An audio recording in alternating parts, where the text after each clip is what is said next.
You had a couple matches with Chris Benoit. What are your memories about working with him?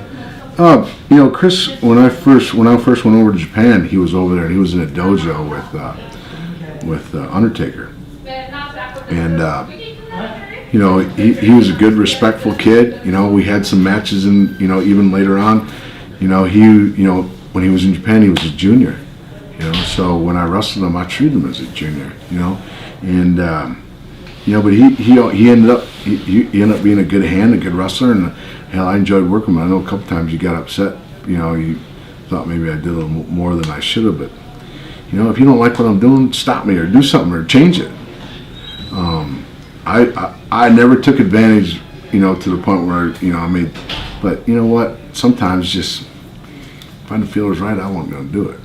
And I stood by what I believed. So.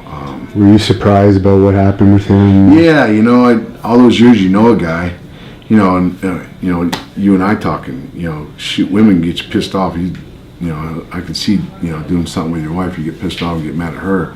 But man, when you involve a kid, there's something wrong there, evil wrong. And I never really knew. I knew Chris when he was in WCW, but when he went up to WWF, I knew of Chris. I was around Chris for all those years, but I wasn't real good friends with Chris. So,